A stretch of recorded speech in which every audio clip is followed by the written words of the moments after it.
They've just released their 5th studio album. It's called How We Operate, which we're going to find out a little bit about in a second. But they've actually got 7 albums, a live album, and a kind of kooky B-sides and rarity record. The guy we're about to meet actually spent a bit of time living in Australia working with a band called Gelbison. His name is Ian Ball from Gomez, and he is on the couch. I indeed am. Hello, how are you both? Very Hello well, to thanks. you. Excellent, excellent. The record, Yes, the sir. new CD, I thought you should ask a question. It does say in the promotional stuff that this is the first time you changed the whole process Yes. of recording, where before the whole band had gone to the studio, you'd use the studio, I'm reading between the lines, ostensibly as a kind of a writing tool, or everyone would throw into the writing, and this time you changed the process. Yes, well, we kind of... Reason we for were that. forced into changing it, and obviously changing things is always a good idea, you know, I mean, we've been recording for like 8 or 9 years now, so it's nice to change it about, but in this situation we were in, we had a very short period of time in order to do the record, because we wanted to have it done by Christmas so that it could come out in May. Which gave us only 6 weeks. Now, normally what happens is we all write songs and then get into a studio and then just sort of mangle it all together and end up recording somewhere around 30, 40 tracks, and then we pick a record from that. But on this occasion, we knew we didn't have time to do that. So we got together beforehand and figured out which songs we were going to do. And then basically I guess, pre-production would be the word that would be, business term for it, which we'd never done before. We'd always just piled in and see what happens, which is how a lot of our old songs had such odd things thrown, you know, it felt like lots of Several things. different songs in one song. Because we were just forcing everything into every song. But on this time around, because we didn't really have the time to sort of get to, you know, Brian Wilson-esque, it was just like, right, we've got a day to do every song, and then that was kind of it. But did it change? Did you not put in more? It didn't feel more pressure, but did you put more pressure on yourself in that sense? I've got to arrive with, because we're in a pre-production situation. We're going to go in the studio on a date X. We've got 6 weeks. It didn't really feel any pressure at all, to be honest. I mean, other than the fact that it was slightly different, and there was like Gil Norton was involved helping us produce it. It didn't really feel that much different, to be honest. It was just like another way of doing the record, and I think it's going to help us, this record, because we can play it live. Like, we can actually play it. A lot of the stuff on the previous albums, you know, we've ended up having to rehearse like for 2 weeks just to figure out how the hell we're going to do it, you know. And then there's this computer's making the saxophone underwater sound, and then we need this keyboard in order to get the theremin sound, and that guy's playing 3 different guitar tunings, you know. And we just like, oh, we can't do it, can we? We actually can't play this thing live, you know, which has been quite frustrating, but obviously it's our own fault. And now we can actually do it. We could turn up in a room and actually do it. Sorry, I'm just interested. The ATO. Yes. Here it's the Australian Tax Office. We go. Yeah.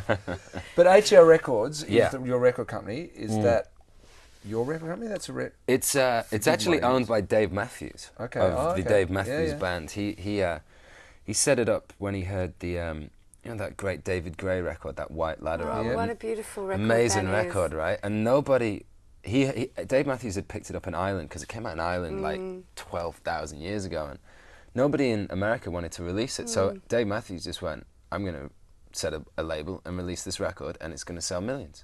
And it did. So when we left Virgin, Dave Matthews just called us up and was like, hey guys, how you doing? This big, huge, booming voice. And he's like, you guys should come and work for me, man. And we're like, right, okay, that sounds like a crazy plan. Why not, you know? And it's nice to be not in a corporation. Sure. You know, it feels very much better for us now, because we've kind of gotten towards the end of our Virgin life.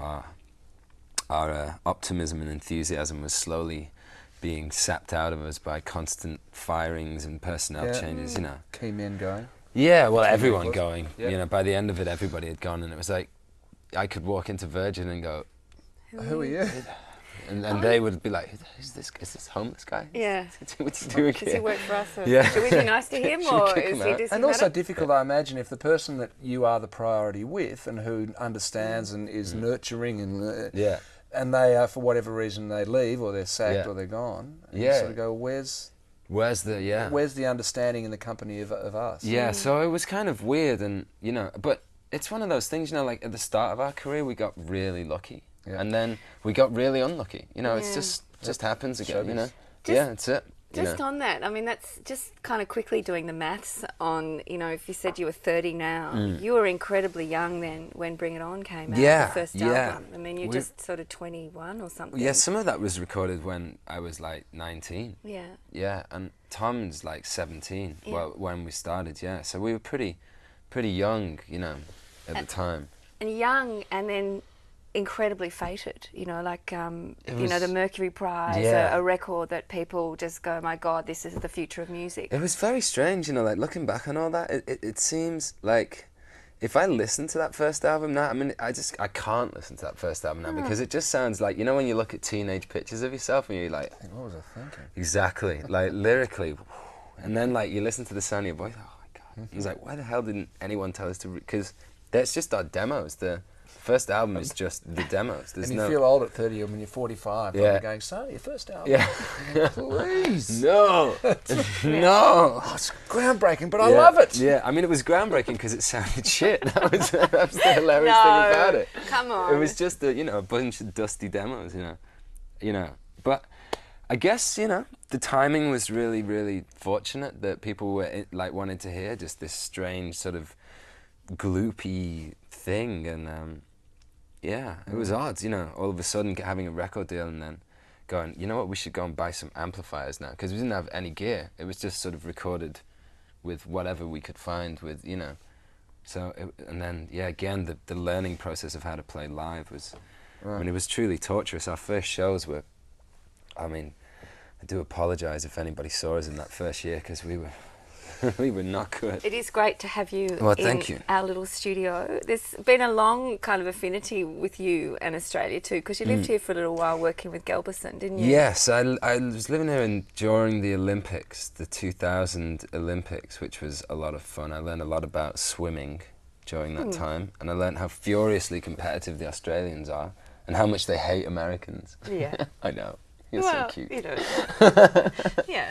Well, that's and okay. We hate torpedo. I learned about the torpedo. Yeah. He was pretty impressive, And I was just living. We'd finished, I think it was the In Our Gun record, and we'd decided that we'd been on the road for far too long, and we definitely were seriously losing the plot. And I just decided to stay in Sydney. I'd met some really cool people, and there was not really any great necessity for me to go back. And it was like November. I was like, should I go back to London? Well, I don't own. I didn't live there at the time, because we'd been on the road for so long. So my flat had been evacuated, and I was like, I'm just gonna stay here, because everyone seems very cool there, and I just stayed. Yeah, exactly. And then I met the Gelberson guys, and we just started writing songs, and then next minute we were like, my time off had turned into back in the studio. I was like, how did this happen? I was supposed to be lying on the beach. No, now I'm in the studio again. It's good. Yeah, and then I sort of came back. I've been here a lot, I just keep coming back over, and every time I'm like, wow, I should really live here one day, I think Melbourne in the winter, Sydney in the summer. That's the way to do it. That's the way to do it. You are going to sing for us? Yes, How We why Operate, not? the new single? Oh, I can't sing that one. Ben sings that one. Oh, what are you going to sing? If I try and sing it, I sound ridiculous. So I'm not sure yet. I think I'll one play of the songs one of the songs from the record. I'll see whatever tuning the guitars in. Good. Yeah. So great to have you on the show. No problem. Very Thank you for having me. It's exciting for us, isn't it? That's great. It is. Well, good luck. It's good. Good luck with all this. It's good. Yeah. Beautiful. Oh no, why can't you get along? Okay, I know it's not my place. I've gotta say something. I've gotta save something. I've gotta speak.